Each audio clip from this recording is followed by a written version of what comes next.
야고보서 1장 1절부터 4절까지입니다.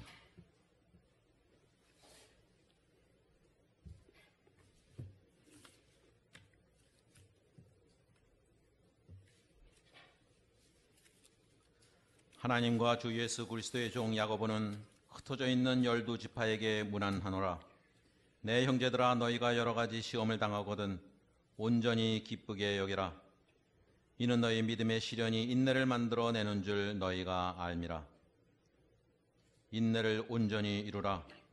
이는 너희로 온전하고 구비하여 조금도 부족함이 없게 하려 함이라. 아멘. 예, 오늘 뜻깊은 날입니다. 오늘 분당 좋은 교회와 이렇게 합쳐서 연합으로 예배를 드린 다른 교회와 연합 예배를 드린 경우는 아마 처음인 것 같고요. 오늘 우리 교우분들 찬양하는 거 보니까 꼭 목사님 스타일인 것 같아요. 우리 이성열 목사님은 늘 밝고 늘 지방에서 이렇게 화평케 하는 역할을 너무 잘하세요. 그리고 오늘 교우분들도 그대로 빼어 닮으신 우리 교우들인 것 같다. 너무 반갑습니다.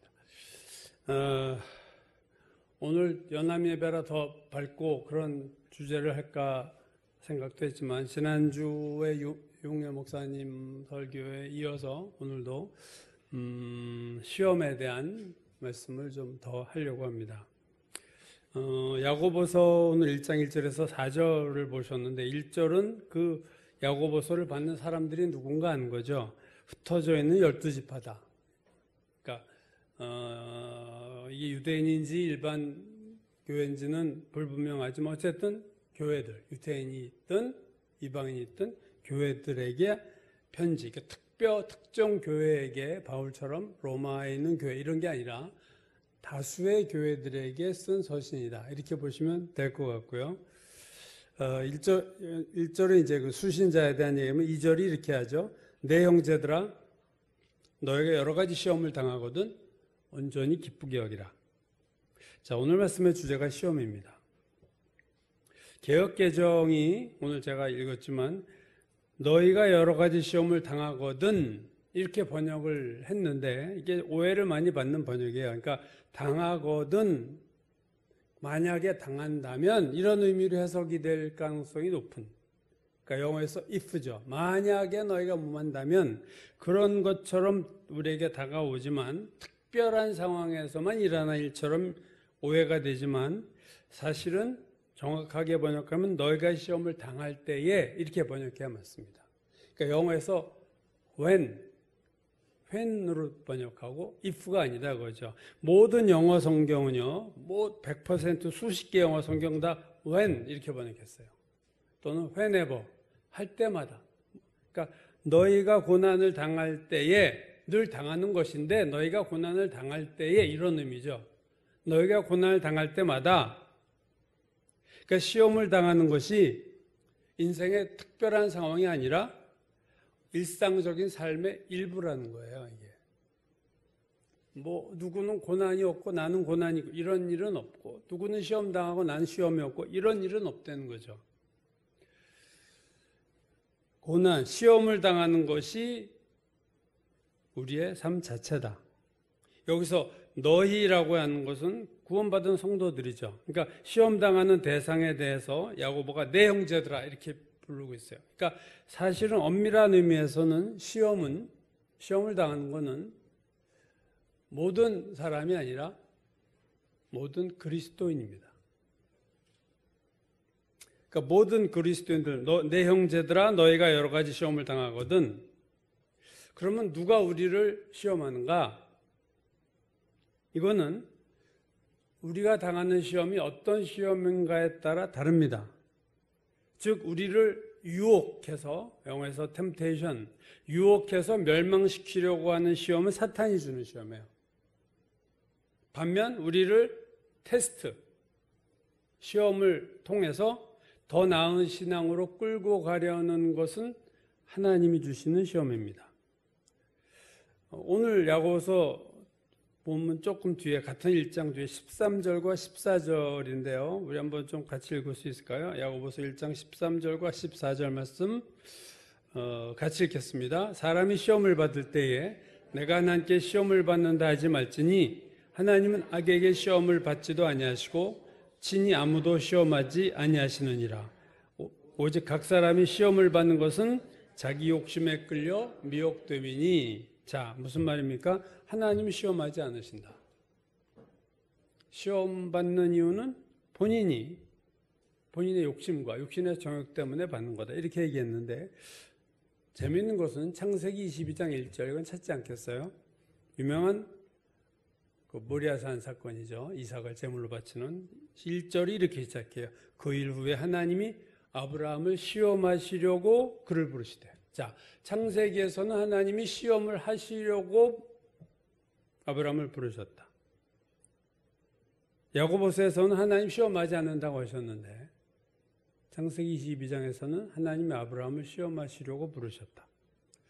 이 구약은 히브리어로 되어 있고요. 신약은 헬라어로 되어 있죠. 근데 구약의 히브리어 성경을 다 헬라어로 번역한 가장 오래된 성경이 유명한 70인역 성경이라는 게 있습니다. 그러니까 70명의 학자들이 모여서 구약 성경을 다 헬라어로 번역한 성경을 70인역 구약 성경이라고 부르는데 이 창세기에 하나님이 아브라함을 시험하셨다라는 이 단어를 어떤 헬라어를 썼는가 보니까 오늘 본문에서 시험이라는 야고보서가 쓴 똑같은 헬라어 단어로 번역을 했어요.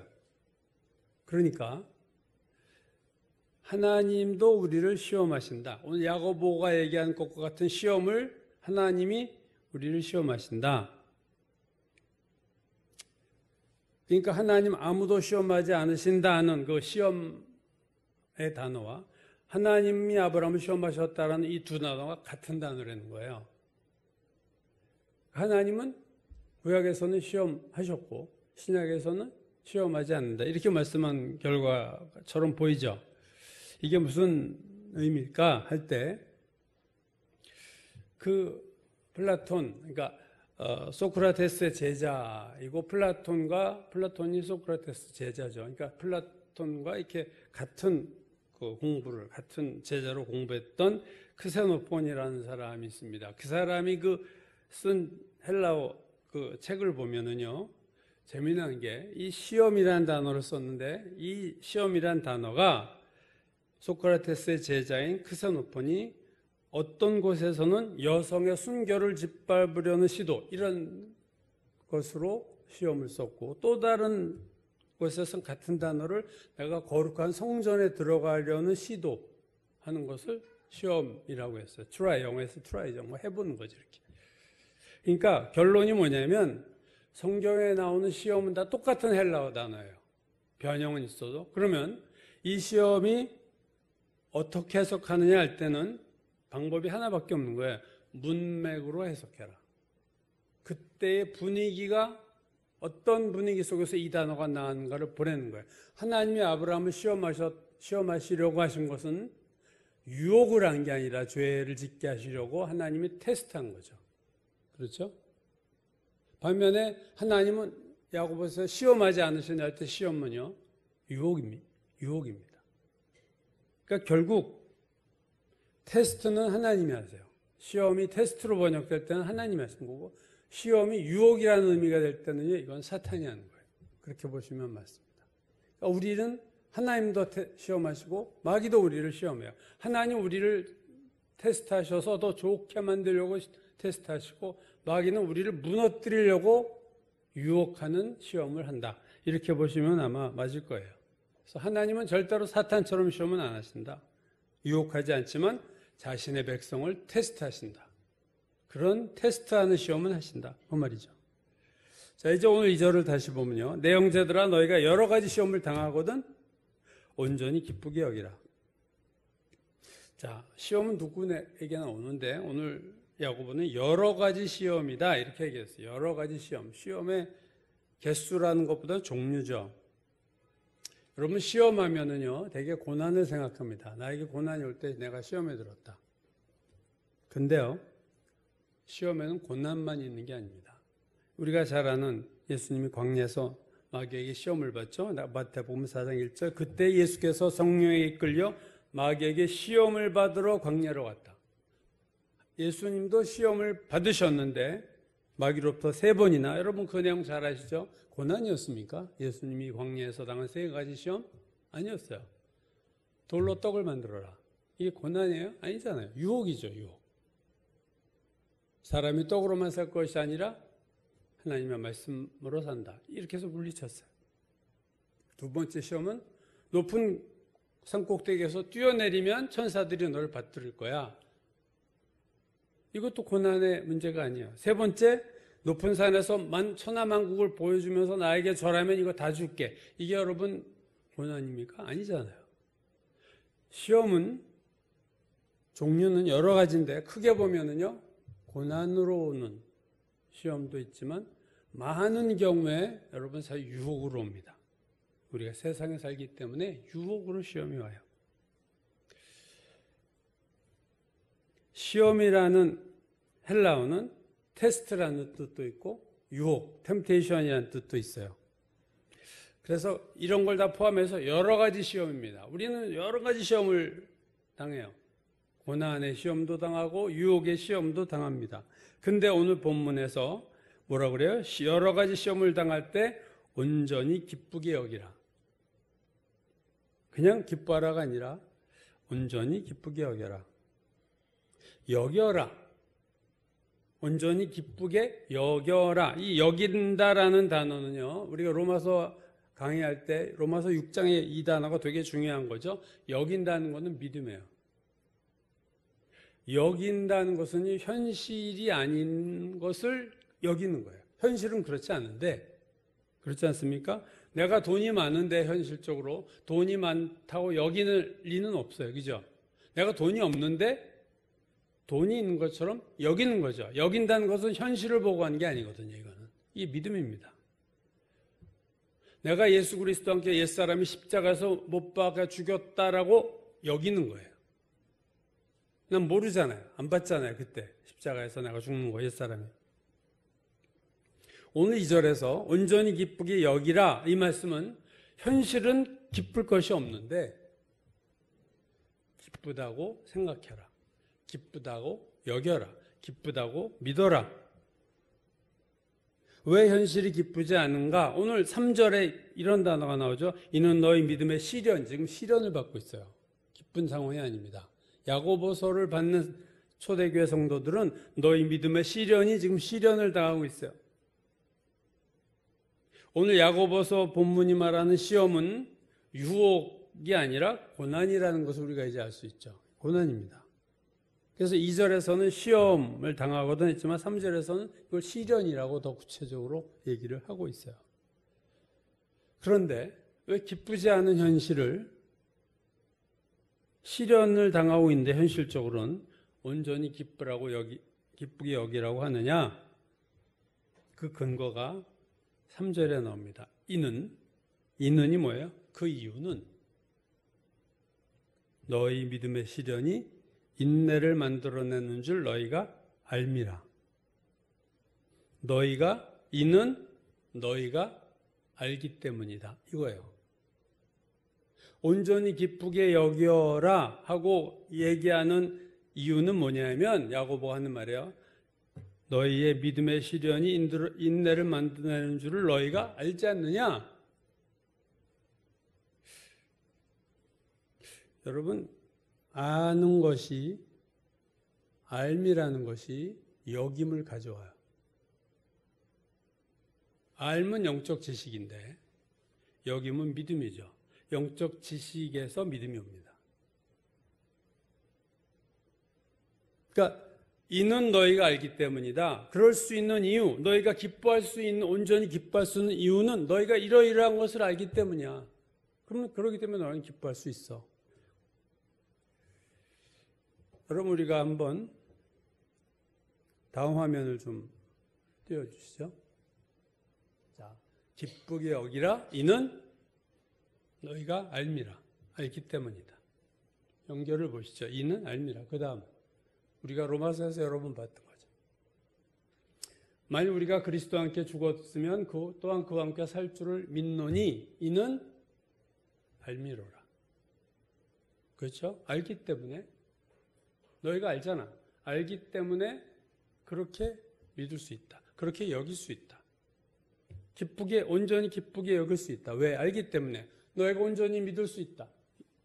예수와 함께 다시 살 줄을 믿을 수 있다. 왜냐하면 그 이유는 이는 너희가 이러이러한 것을 알기 때문이다. 같은 패턴이에요. 이 패턴 순서가 되게 중요하죠. 너희가 시련을 당할 때 온전히 기쁘게 생각하라. 왜냐하면 믿음의 시련이 인내를 만들어내는 줄 너희가 알기 때문이다. 믿음은 알면서 생긴다. 영적 지식이 있어야 믿음이 생긴다. 성경 말씀 모르면 절대로 그래서 믿음이 생길 수 없는 거예요, 여러분. 예수를 믿어도 성경에 무지하면 절대로 믿으면 생겨날 근거가 하나도 없어요. 그냥 무너지는 거예요. 어려움이 오면 그대로 무너지는 거예요. 자, 믿음은 알면서 생기는데 오늘 본문에서 또 하나 알게 되는 영적 진리는요. 알미 있다고 곧바로 믿음이 있는 건 아니에요.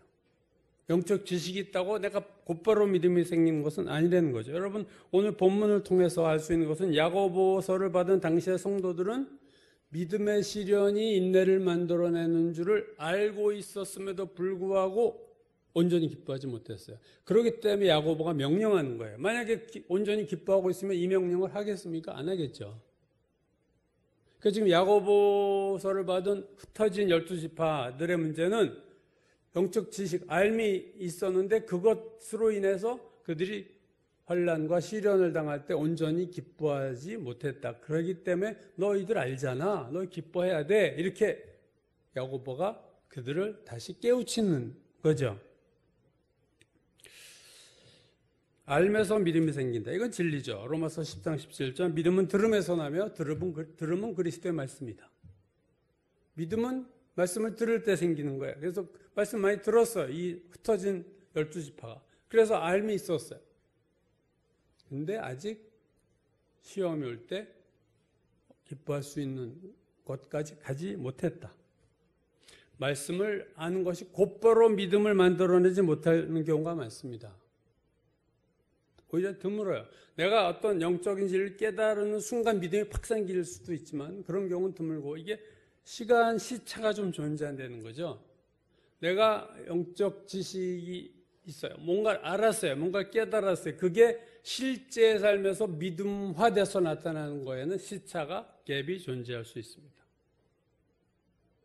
그렇죠? 초대교회 교인들도 이 갭이 있었던 거예요. 내가 말씀은 아는데 그렇게 믿음이 생겨나지 못하니까 그렇게 여겨라. 온전히 기쁘게 여겨라. 여러분에게 적용해 보세요. 나는 말씀을 깨달을 때 그게 곧바로 나에게 믿음을 만들어내는가? 아니면 시간이 많이 걸리는가? 아니면 최악의 경우 말씀이 계속 머리에 지식으로만 쌓이고 믿음은 하나도 생겨나지 않는 그런 유형의 신자가 될 수도 있어요. 머리만 커지고 지식만, 성경 지식은 계속 많아지는데 그 지식이 믿음화되지 못하고 머릿속에서 죽어버리는 죽은 지식, 무기력한 지식으로 남을 수가 얼마든지 있습니다. 그래서 오늘 야고보가 믿음의 시련이 인내를 만들어낸 줄 너희가 알지 않니? 그러니까 시험을 당할 때, 여러 가지 시험을 당할 때 온전히 기쁘게 여겨. 너희는 그럴 수 있어. 오늘 3절 말씀을 통해서 할 수 있는 것은요, 인내가 되게 중요하다는 걸 알 수 있어요. 인내를 만들어내는 것, 이 인내를 이룬다. 어떤 영어성에서는 produce, 생산해낸다 이런 표현 아주 썼어요. 믿음을 생산해낸다. 그 인내를 생산해내는 게 뭐라고요? 믿음의 시련입니다. 참 이게 우리가 원하지 않는 패턴인데. 인내가 중요한데 그 인내가 언제 생겨나느냐? 인내는요, 행복할 때 생기지 않습니다. 인내는요, 성공할 때 생기지 않아요. 인내는 평안할 때 생기지 않습니다. 형통할 때 생기지 않아요. 그랬으면 얼마나 좋겠습니까? 인내는 그때 생기지 않아요. 인내는 언제 생기느냐? 시련을 당할 때 인내가 생기죠. 그렇죠. 내가 인내할 일이 없는데 왜 인내를 하겠어요, 내가? 인내할 상황으로 내가 들어가야 내가 인내하게 되고 인내를 하면서 내 안에 인내가 생겨나는 거예요.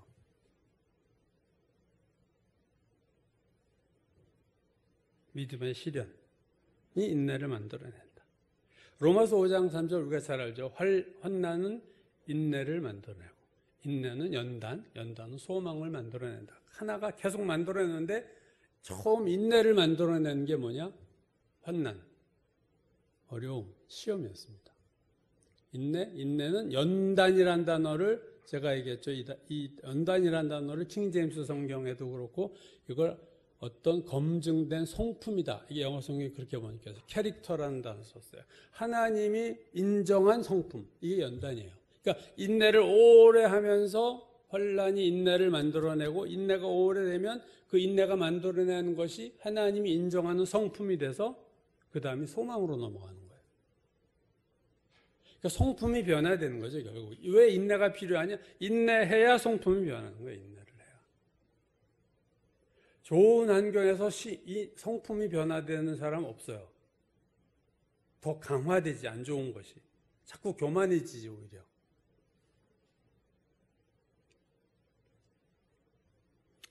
환난이 인내를 만들어내고 시련이 인내를 만들어낸다.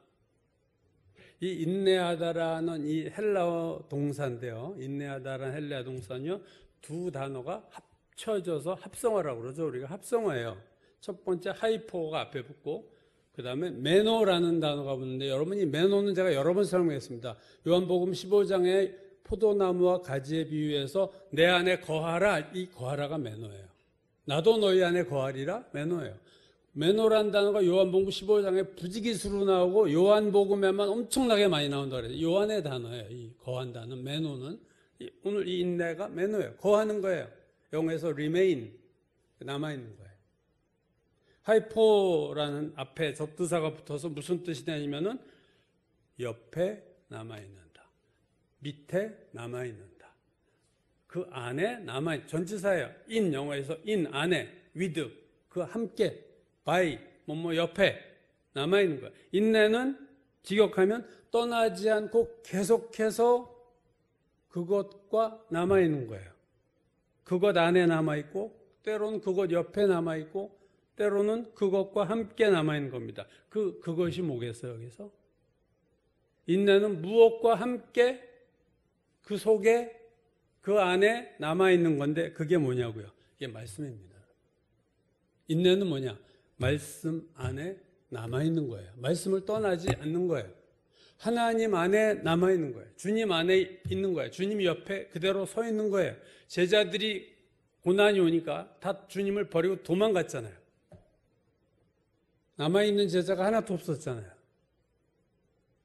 인내는 떠나지 않고 그대로 거하고 있는 거예요. 그 원래 있던 자리에.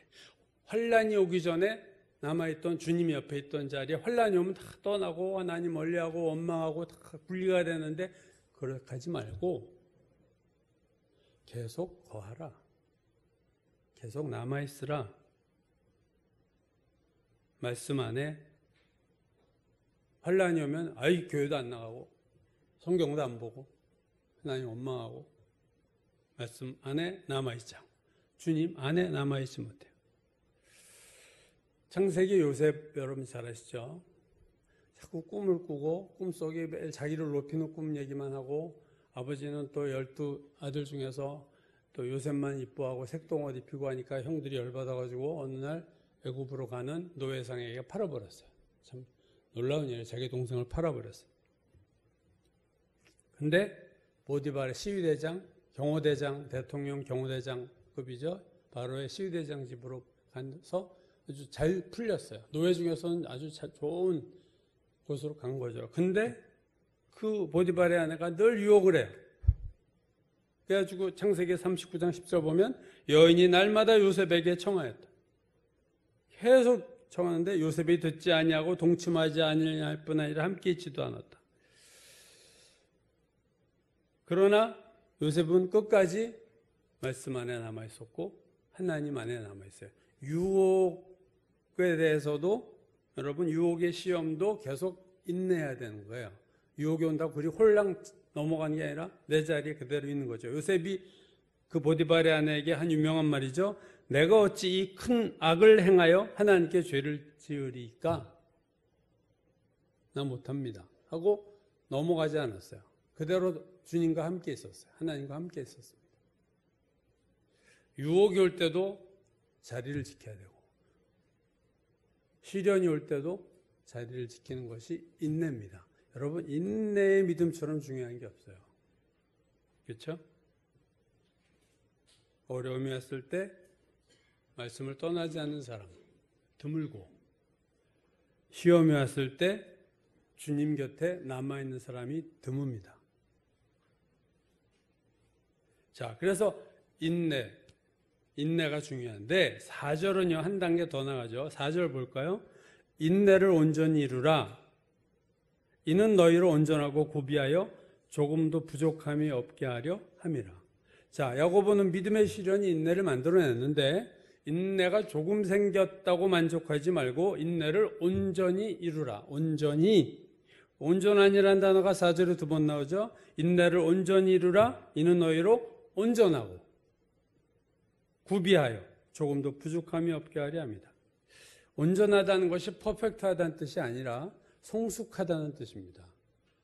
장성했다. 영어 우리말 개혁성에 장성한 자의 분량에 이른다 할 때 그 장성한다. 성인이 됐다 신앙적으로. 그런 의미예요. 그러니까 다 익은 과실처럼 신앙이 익은 거죠.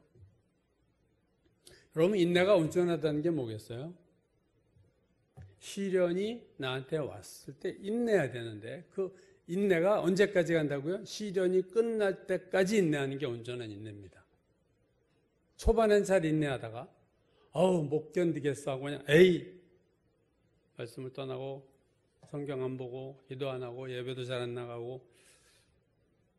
여러분, 씨 뿌리는 예수님의 비유 4가지 밭이 나오죠. 길가와 돌밭과 가시떨기와 좋은 땅. 근데요, 돌밭에 대해서 마태복음 13장 20절 이하에서 예수님이 이렇게 말씀하셨어요. 돌밭에 뿌려졌다는 것은 말씀을 듣고 즉시 기쁨으로 받되 그 속에 뿌리가 없어 잠시 견디다가 잠시 인내하다가 말씀으로 말미암아 환난이나 박해가 일어날 때는 곧 넘어지는 자다.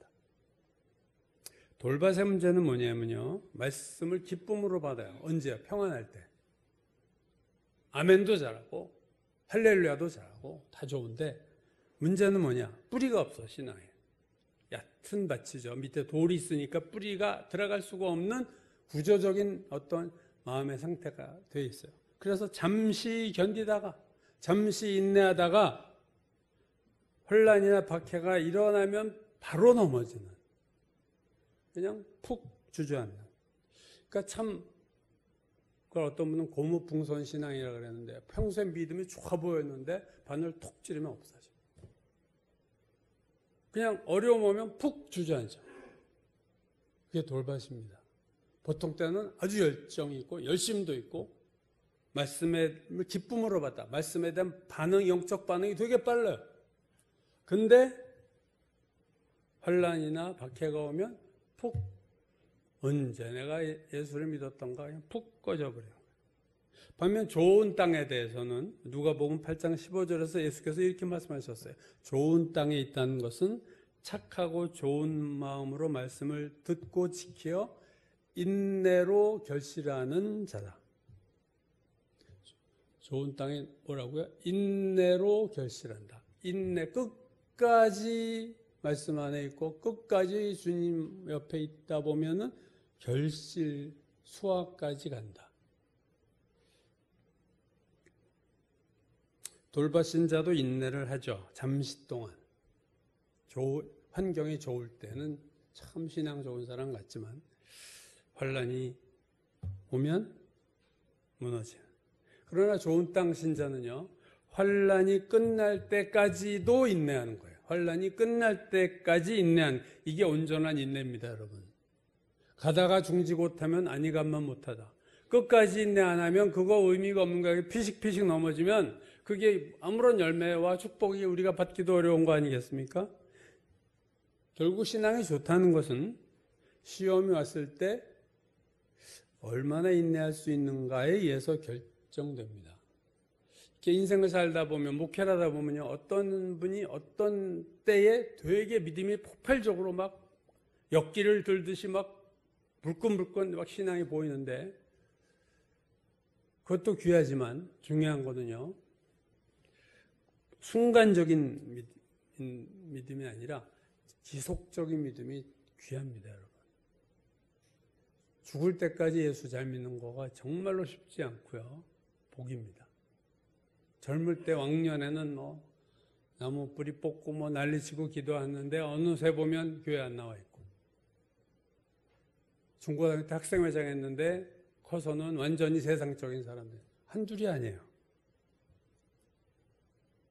폭발적인 순간적인 믿음보다는 오랫동안 변하지 않는 믿음을 유지하는 거, 바로 인내죠. 이게 정말로 중요합니다. 모든 시험은 앞에서 말씀드렸듯이 하나님이 주시는 건 아니에요. 하나님은 우리를 테스트만 하세요. 그 다음 단계에 축복을 주시려고. 우리를 죄 짓도록 유혹은 안 한다는 말이죠. 그건 마귀가 하는 거예요. 마귀는 우리를 멸망시키려고 유혹하죠. 그러나 넓은 의미에서 보면 마귀의 시험도 하나님이 허락하신 거예요. 하나님이 유혹하진 않으시지만 마귀가 우리를 유혹하는 것도 하나님이 막으셨다면 절대로 마귀 그러진 못하죠. 욥기를 보면 사탄이 하나님 앞에 가서 하나님이 욥을 칭찬하니까 욥이 괜히 그러겠습니까? 다 하나님께서 물질도 주고 가족도 주고 축복하셔서 그러는 거죠. 그거 빼서만 보세요. 당장 하나님 저주하고 원망할 겁니다. 그랬더니 하나님이 그래? 네가 한번 해봐. 그러나 욥의 생명은 건드리지 말아라. 허락하신 거예요. 그래서 욥의 걸 다 가져가잖아요. 욥의 것이 자식들, 아내 떠나고 재산 다 날아가고 몸에 생명은 있지만 종기가 생겨가지고 기왓장으로 긁고, 하나님이 허락하신 건 있어요. 허락하신 시험이 있어요. 하나님이 직접 한 건 아니지만 그 시험을, 그런 유혹을 이렇게 보고 그대로 두시는 경우는 분명히 있다. 그래서 왜 하나님께서 마귀에게 그런 시험을 허락하셨을까? 그 이유는 우리를 유익하게 하시기 위해서, 우리 신앙을 더 성숙하고 성장시키기 위해서 그걸 허락하시는 거예요. 여러분, 시험 없이 신앙이 좋아진 적 있나요? 여러분 신앙을 이렇게 돌이켜 보시면, 내가 건강하면 신앙이 좋아집니까? 내가 성공하면 신앙이 좋아지고 내 문제가 잘 풀리면 신앙이 더 깊어져요? 아니잖아요. 제가 현재 감리교 솔직히 좋아하지 않는데, 감리교 옛날 분들 좋아하는 분들이 꽤 많아요. 물론 웨슬리를 포함해서. 제가 은혜 받았던 박장원 목사님 좋아하고, 박병 목사 아버지죠. 또 한 분은요, 만나 뵙지 못했는데 책으로 보고 참 좋아하는 목사님이에요. 박재봉 목사라는 분을, 감리교 목사님 되게 좋아합니다. 1992년에 돌아가셨네요. 1904년생인데 한번 전에 말씀드린 적이 있어요. 해방 전에 이용도 목사와 이성복 목사와 더불어 유명한 부흥사였습니다. 이 박재봉 목사의 사형제가 다 목사인데, 박재봉 목사가 장남이고 다 목사인데 마지막 막내가 박재훈 목사라고 찬송가 작곡을 많이 했던, 9개의 찬송곡이, 새 찬송가에 그분의 9곡이 실려 있어요. 박재훈. 유명한 찬송이 몇 개 있죠. 지금까지 지내온 것. 지금까지 지내온 것. 이것도 그분 작곡이고, 눈을 들어 하늘 보라. 눈을 들어 하늘 보라. 이거 박재훈 목사예요. 어서 돌아오 산마다 불이 탄다. 감사절 찬송. 그래서 그 넷째 동생은 아주 찬송가 작곡으로 유명하고, 이분은요 금강산에 가서 금식기도 열을 하다가 능력을 받아가지고 내려온 길에 문둥병 환자로 고쳤어요. 금강산에서 내려오다가 진물 나는 환자를 껴안고 기도하다가 그 만지지도 못하고 사람 다 피하는 사람을 껴안고 기도해가지고 그 문둥병 환자를 고치기 시작해서 무려 1552개 교회를 부흥회를 열면서 30만 이상의 결신자를 만들어냈다고 하고요. 수많은 병자들을 고쳤어요. 이분이 고친 환자들이 3만 명이 넘는다. 하여튼 말도 많은데. 근데 이분은요, 부흥 집회를 갈 때 특이한 방식으로 환자를 고쳤는데요. 안수를 안 했어요. 안수 기도를 안 하고. 그 교회 부흥회하러 가면 병자들의 이름과 병명을 적어달라 해서 그 집회 기간 중에 자기가 혼자서 시간을 정해서 그 이름과 병명을 놓고 특별 기도를 하는 거예요. 그러다가 기도를 하다가 기도가 막 되는 환자, 또 불쌍한 생각이 드는 환자가 치유가 되는 거예요. 참 독특하게 신유 역사를 했던 분인데, 그래서 이분이 꼼꼼해서 부흥 집회를 갈 때마다 자기를 통해 치유를 받은 사람의 이름을 다 기록해뒀다고 합니다. 그러다가 후에 한번 궁금한 거예요. 이 사람들이 지금 어떻게 살까? 해가지고 집회를 했던 교회들을 순방하면서 예전에 치료받았던 병이 나았던 사람들이 어떻게 사는가를 알아봤더니 결과가 충격적이에요. 자기를 통해서 하나님께서 치유하시고 정말 불치병을 고치고 안진병이도 일어난 적이 있고 소경도 눈을 뜨게 별일이 많았는데 자기가 하나님의 은혜로 고쳤던 그 사람 10명 중 7, 8이 신앙생활을 안 하고 있다는 거예요. 병이 난 사람의 80 중에서 70, 80%가 교회도 안 다니는 거죠. 그래서 충격을 받아가지고 이 박정호 목사가 하나님 나한테 이 은사를 거둬달라. 그렇게 기도를 했대요. 저 이 신유 은사 안 하겠습니다. 영혼 구원을 위해서 제가 신유를 했지 병 고치려고 한 게 아닌데 그들은 병만 고치고 영혼 구원이 안 되고 세상으로 갔습니다. 하나님 제가 이런 일을 왜 해야 되겠습니까? 하고 아주 이 충격을 받아가지고 박정호 목사가 여러분 병이 난다고 신앙이 좋아진 게 아니잖아요. 네. 내가 하나님의 물질 축복받았다고 신앙이 좋아진 게 아니에요. 신앙은 그럴 때 좋아지는 법이 없습니다. 오히려 교만해지죠. 차라리. 중요한 거는요. 어려움이 올 때 그때 인내하면서 안 참을 수가 없잖아. 내가 그렇다고 높은 달에서 뛰어내릴 거야 힘들다고 그냥 버텨야지. 버티는 과정에서 내가 변하는 거예요. 인내하지 않을 수 없는 상황에 하나님 나를 몰아두면 어려움 속에서 내가 인내를 해야 돼. 어떡하겠어. 답이 이거밖에 내가 할 수 있는 게 아무것도 없는데 그럼 참아야죠. 인내해야죠. 근데 그 인내하다가 내가 변하는 거예요. 내가 성장하는 거예요. 우리의 관심은요. 예수를 믿어도 우리의 관심은 항상 현실이에요. 현실의 문제가 해결되는 게 가장 중요해요.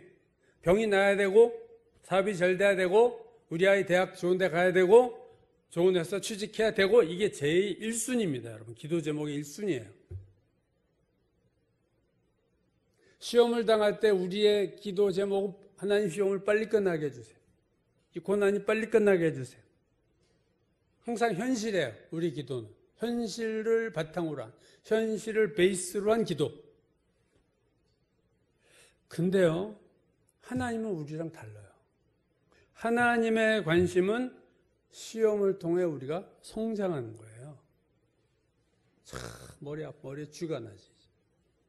우리가 성장하는 게 하나님의 관심이고, 우리가 더 주님을 닮아가는 게 하나님의 관심이에요. 우리는 현실에 집중하지만 항상 하나님은 우리에 집중하고 있습니다. 우리가 변하는가 안 변하는가 이게 하나님의 관심이에요. 그가 돈을 많이 벌었고 그가 건강했고 그런 것보다 우리는 그게 단데 건강만 하면 하나님 굿 나에게 좋은 거 주시면 감사 했는데 하나님은 제가 언제 변할까? 제가 언제 신앙이 좋아질까? 여기에 관심이 있어요. 우리는 하나도 관심이 없는 거야. 솔직히 말하면 우리는 관심이 없어요. 내가 신앙을 성장하냐 안 하냐 그것보다 내 지금 수중에 돈이 얼마 있냐 이게 더 중요하죠. 내가 하는 일이 잘 되냐 거기에 관심이 있지 내가 영적으로 성숙하느냐 에이 뭐 목사님이나 하세요. 우리는 항상 현실에 집중하지만 하나님은 우리에 집중하세요. 이거를 우리가 알아야 돼요. 이 갭이 너무 커요. 하나님의 관심과 우리의 관심의 갭이 너무 커요. 여러분 세상에서도 시험을 볼 때 논술 시험도 있고 고시도 보면 주관 시간이에요. 다들 지식이 많은 사람들, 공부 많이 하는 사람들이 들어가잖아요. 지식은 다 많은데 문제는 뭐냐면 어디서 떨어지고 붙고 하냐면 그 문제를 낸 사람의 의도를 제대로 파악 못하면 떨어지는 거예요. 내가 아는 게 많아도. 근데 이 문제를 낸 자가 이 문제를 통해서 뭘 쓰기를 원하는가를 캐치한 사람은 길게 안 써도 합격입니다. 다음 페이지 넘어가지 않아도 돼요. 쫙 넘어가서 뒷장을 쓰고 안 써도 돼요. 출제자의 의도가 되게 중요해요. 여러분 하나님 우리를 테스트하실 때 시험하실 때 출제자의 의도 하나님이 왜 나에게 이러한 테스트를 하시는가를 우리가 깊이 기도하면서 생각하셔야 됩니다. 이거 없이 그냥 막 무식하게 들이대는 걸로 이게 시험이 끝나는 게 아니에요. 하나님 왜 나에게 이런 어려움을 주셨을까? 원망하는 자세가 아니라 성찰하는 자세로 알고 싶은 자세로 기도해야 돼요. 하나님 제가 어떻게 해야 될까요? 이 상황에서 하나님 원하시는 게 뭘까요? 저에게 왜 이런 어려움을 주셨는지 제가 알기를 원합니다. 하나님은 우리를 테스트하세요. 마귀는 우리를 유혹해요. 근데 하나님 우리에게 시험 문제를 내실 뿐 아니라 직접 마귀가 우리에게 가는 시험까지도 우리가 죄로인 내 죄 때문에 내가 겪는 어려움까지도 선하게 사용하셔서 우리를 변화시키려고 하십니다. 그러니까 이 시험은 꼭 하나님이 낸 시험만이 아니라 내 죄나 마귀의 유혹으로 내가 넘어갈 수도 있고 내 죄로 내가 이렇게 실족하거나 죄를 지었어 그것까지도 하나님이 선하게 만드세요. 제가 누누이 말씀드리죠. 운전하다가 내비게이션 잘못 들어가서 얼마 전에도 먼 길 가다가 잘못 들어갔어. 그러면 어떻게 됩니까? 내비게이션이 잠깐 꺼지잖아요. 이렇게. 그래서 좀 있다가 다시 길을 잡아냅니다. 우리가 잘못 인생을 들어갈 수 있어요. 살다가. 하나님 뜻 아닌 곳으로 빠져요. 곁길로. 끝이 아니라 거기서 하나님이 다시 길을 보여주세요. 다시 돌아 나와라. 내비게이션처럼.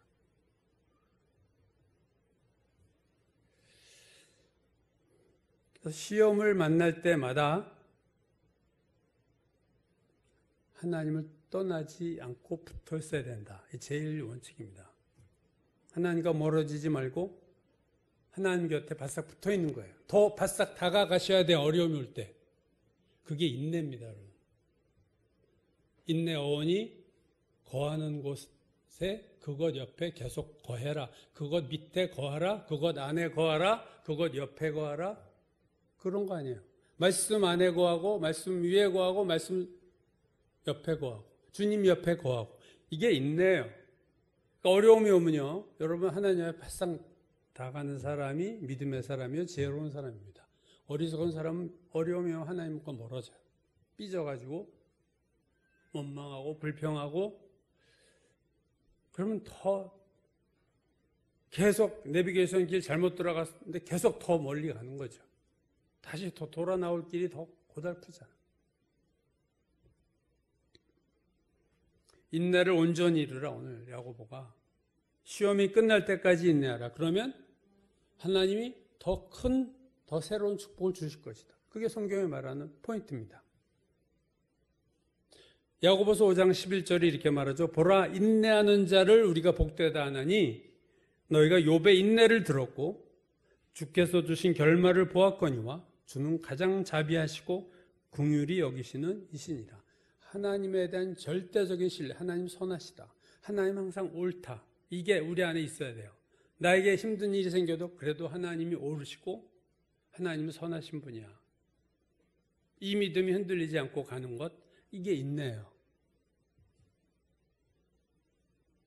당대 완전한 자라고 욥을 소개했는데 욥기 1장에 보면 당대 완전한 자다. 최고예요. 당대. 근데 욥기 마지막에 보면요. 욥이 어떻게 합니까? 통회하고 회개하잖아요. 신앙이 욥의 고난을 통해서 욥이 업그레이드 된 겁니다. 여러분, 신앙이. 고난 이전의 욥도 대단한 인물이지만 고난 후에 마지막에서 하나님 앞에서 욥이 회개하거든요. 내가 회개하나이다. 그리고 더 깊은 신앙, 더 높은 신앙, 더 주님과 하나님과 가까워지는 신앙이 된 거예요. 더 큰 축복을 받았어요. 처음 축복보다 더 큰 축복을 받았습니다. 더 좋은 신앙을 가지고 더 큰 축복을 받았어요. 그게 욥에게 주신 결말이에요. 주는 가장 자비하시고 긍휼히 여기시는 이다. 불쌍히 여기시고.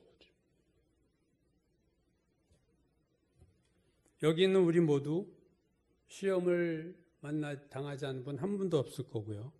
지금 시험 중인 분도 있을 것이고 얼마 전 시험을 당했을 분도 있을 것이고 또 앞으로도 저는 시험을 파도와 같다고 생각하는데 파도가 계속 밀려오듯이 또 우리 인생에 다음 파도가 오겠죠. 안 왔으면 좋겠지만 우리는 누군가 나이가 들수록 병과 함께 살아가는 법을 배우라 그런 말을 했었던 것 같아요. 제가 그거 들은 기억이 납니다. 나이가 들수록 병과 친해져라. 병과 친구처럼 잘 사이좋게 살아가라. 갈수록 아파지니까 사람이 나이가 들면.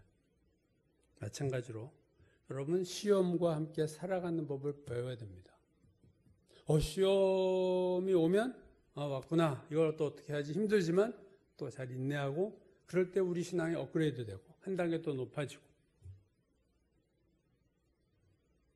시험은 내 인생 자체고 내 삶의 일부분입니다. 옛날 노래예요. 1980년대에 나온 그냥 우리나라 평범한 유행가 중에 갯바위라는 노래가 있어요. 사랑하는 두 사람을 이렇게 비유했습니다. 나는 갯바위, 당신은 나를 사랑하는 파도. 자, 한쪽은 파도고 한쪽에는 바닷가 바위에 붙어있는 그 갯바위입니다. 그러면서 갯바위에 파도가 이렇게 부딪혀요. 나는 갯바위인데 내 사랑하는 사람이 나에게 와서 부딪혀. 그러면서 후반부의 가사가 재밌어요. 세찬 비바람에 내 몸이 패이고 이는 파도에 내 뜻이 부서져도 나의 생은 당신의 조각품인 것을 나는 당신으로 인해 아름다운 것을 자기가 그 파도로 만들어져 가는 거죠. 아름다운 작품으로. 여러분 시험이 계속해서 우리 인생에서 나를 때립니다. 그런데 하나님이 그걸 통해 우리를 빚어나가세요. 아름답게. 그거는 그 시험이 아니면 절대로 우리가 만들어 빚어지지 못하는 모습입니다.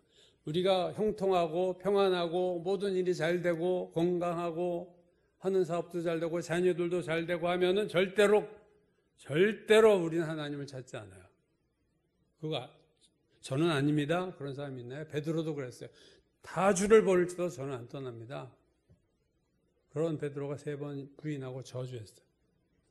우린 다 똑같아요. 어려움이 없으면 내가 누군지를 모르고 내 신앙을 착각해서 과대포장하고 과대평가 고난이 오면 내 수준이 드러나는 거예요. 내 진짜 수준이 나타나니까 그게 참담하죠. 내가 내 수준을 보는 것 그게 너무 힘들죠. 그러면서 낮아지고 겸손해지고 깨어지고 변화되고 그래서 천부의 의지 없어 손 들고 옵니다. 그러면서 신앙이 새로워지는 거예요. 시험은 주님의 손길이다. 하나님을 믿고 하나님 떠나지 말고 하나님 곁에 그대로 있는 것. 우리가 할 거는 그것밖에 없어요. 우리가 할 것의 최대는 인내입니다, 여러분. 잘 버티고 참아내는 거예요. 시험의 풍랑이 와도 하나님을 떠나지 않고 옆에 붙어 있는 거예요. 그 다음은 하나님이 하세요. 우리는 그냥 붙어만 있는 것. 내 안에 거하라. 너희가 내 안에 거하면 많은 열매를 맺는다. 포도나무와 가지에 비해서. 그러니까 많은 열매를 맺으려면 가지가 해야 될 일 하나밖에 없어요. 포도나무에 연결돼 있고 붙어 있으면 나는 저절로 열매를 맺어. 내가 노력 안 해도. 고난 때 주님 곁에만 붙어 있으면 그게 인내라고 그랬어요. 붙어 있는 게. 그러면 내가 변화됩니다. 우리가 이전에 받지 못한 새로운 축복을 하나님이 주세요. 반드시 그렇습니다. 왜요? 주님 자비로우시고 욥에게도 하셨듯이 그는 우리를 긍휼히 여기시는 분이기 때문에 우리가 고난을 잘 인내하면 좋아집니다. 이게 반복되면 이제는 어떻게 돼요? 고난이 오면 결과가 보이니까 그때 기뻐할 수 있는 거예요. 환난이 시험을 당하도 온전히 기쁘게 여기라. 이건 아무에게나 할 수 있는 얘기가 아니라 이 사이클을 몇 번 돌고 나서 나에게 시험이 올 땐 항상 그저 축복이었지가 각인된 사람은요. 딱 오면 도미노 아니야? 이거 치면 툭툭 놓으면 끝에 뭐가 될지 아니까 그때 처음부터 기뻐할 수 있는 수준으로까지 갈 수 있어요. 환난은 인내를 만들어내고 인내는 연단, 하나님의 인정을 받고 연단은 소망을 낳는다. 환난이 소망까지 가는 걸 알기 때문에 환난이 오면 소망을 보고 믿기 때문에 환난이 올 때 기쁘게 여겨라. 그게 바울도 한 얘기고 야고보도 한 얘기예요. 이건 아무나 될 수 있는 수준이 아니죠. 몇 번의 반복된 경험이 필요합니다. 하나님 항상 선하시고 하나님은 우리를 결국 축복하시는 거라는 확신이 2번, 3번, 4번 인생에서 이러한 시험을 겪으면 그때는 시험이 오면 또 이번엔 무슨 축복을 하실래나 이런 생각까지로 발전하는 귀한 신앙이 될 수도 있죠. 일단은 인내하는 신앙이 돼야 됩니다. 여러분. 기뻐할 수 있는 신앙 이전에 주님 곁을 떠나지 않고 시험이 올 때 잘 붙어 있으면 붙어 있는 자에게 하나님인 놀라운 역사와 축복을 저와 여러분에게 하실 줄로 믿습니다.